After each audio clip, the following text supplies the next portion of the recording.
Muy bien, muchas gracias, compañera. Continuando con la exposición, voy a hablarles sobre los antecedentes y las leyes relacionados a la bioética. Me gustaría presentarles un extracto sobre Joseph Mengele.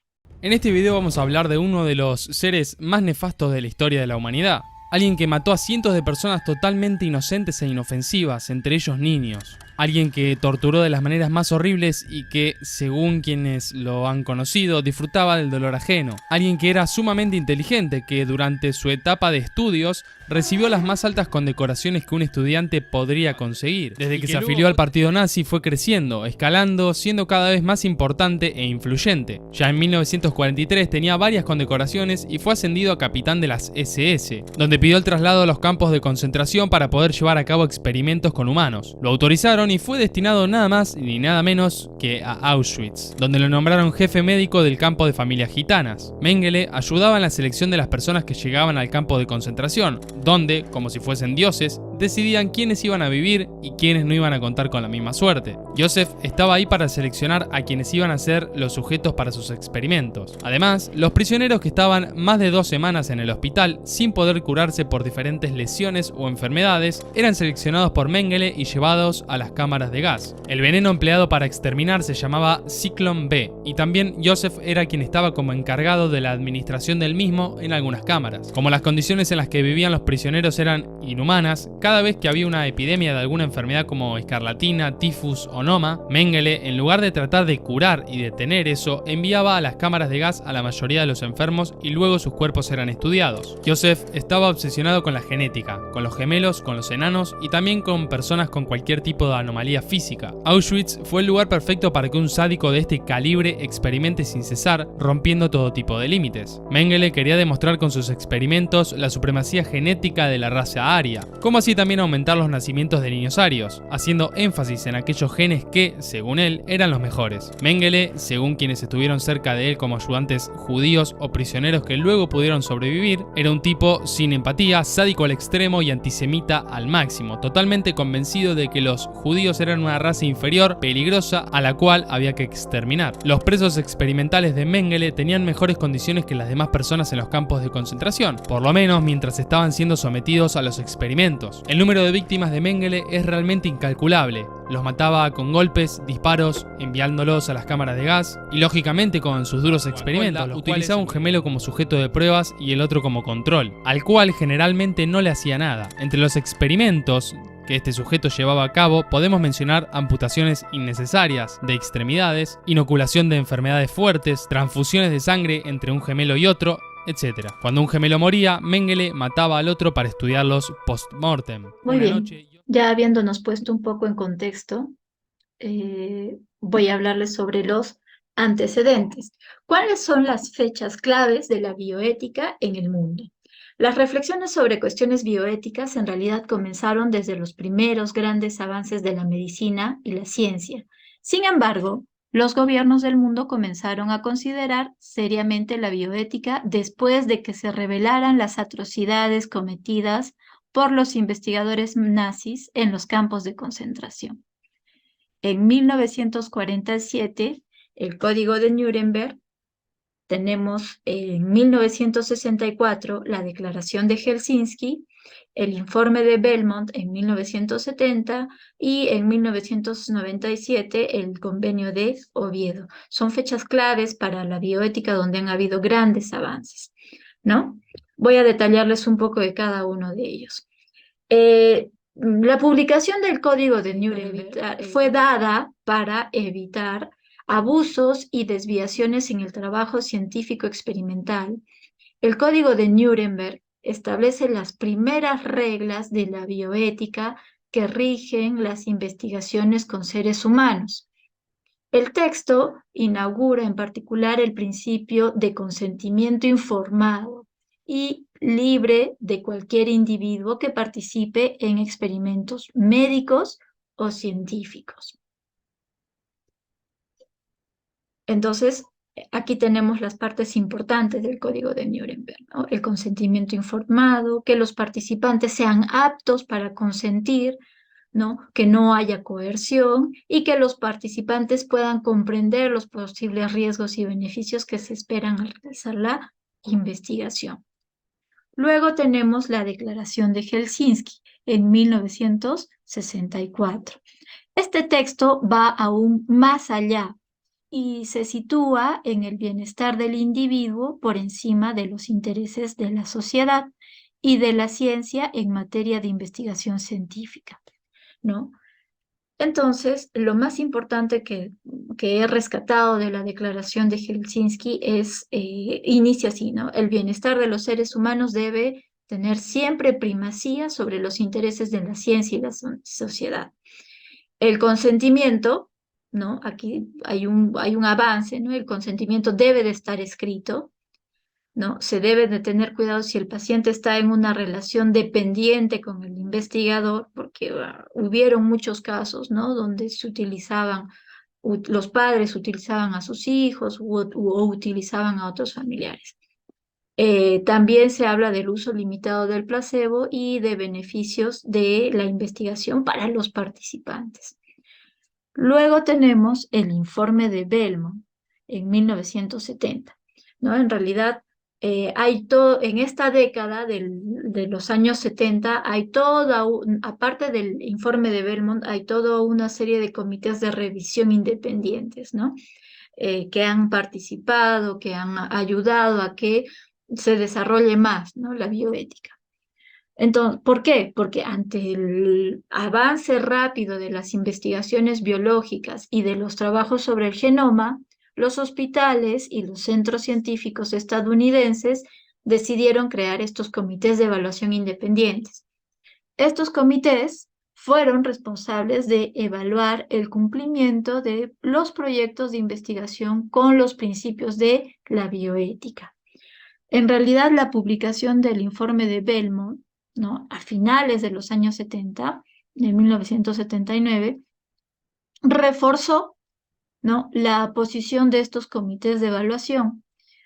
Este texto, este informe de Belmont, propone estandarizar el análisis bioético de proyectos científicos teniendo en cuenta los principios de justicia, autonomía y beneficencia, ¿no? Entonces, en el informe de Belmont engloba, ¿no? Y habla de la distinción entre la práctica e investigación.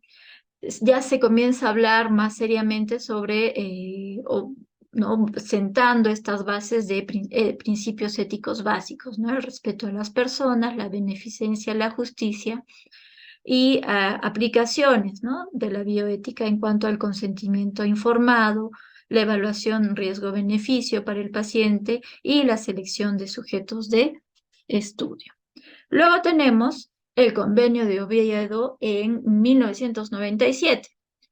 ¿No? Este acuerdo sigue siendo hasta el día de hoy el instrumento jurídico que obliga a todos los estados signatarios a respetar normas bioéticas claras en materia de investigación científica y médica.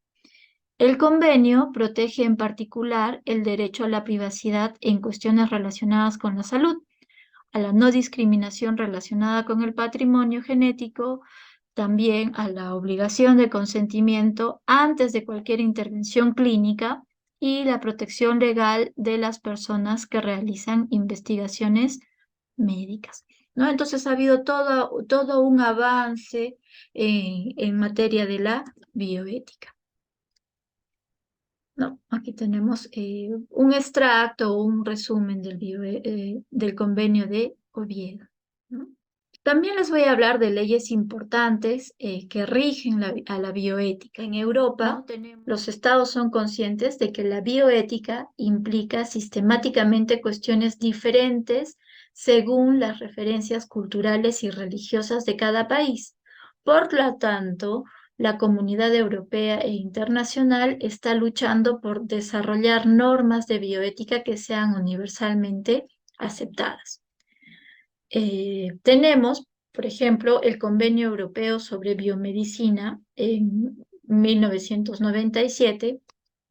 Es el primer texto que introduce oficialmente las nociones de bioética en la regulación de las técnicas biomédicas en Europa. ¿no? Este tratado se basa en 5 grandes principios, entre ellos el consentimiento libre e informado de los pacientes, la protección y respeto de la vida privada, la primacía del ser humano, la prohibición de lucrar con elementos o con la totalidad del cuerpo humano, ¿no? Este texto en realidad es el Convenio Europeo sobre Biomedicina, es lo que conocemos como el Convenio de Oviedo, ¿no? Que acababa de hablarles, ¿no? Que es hasta la fecha la única ley internacional de bioética jurídicamente vinculante, ¿no? Y bueno, tras la firma de este convenio de Oviedo, se completó con otros protocolos adicionales relativos a las pruebas genéticas, a la investigación biomédica, el trasplante de tejidos y órganos en el de origen humano, la prohibición de clonación de seres humanos, ¿no? Tenemos también la Declaración Universal sobre el Genoma Humano, también en el año 1997, ¿no? Esta declaración no constituye una ley de bioética internacional en sentido estricto, ¿no? Fue votado por la UNESCO y llama a todos los Estados miembros de la ONU a introducir en su legislación nacional regulaciones sobre prácticas que podrían modificar, mejorar o alterar el genoma humano, ¿no?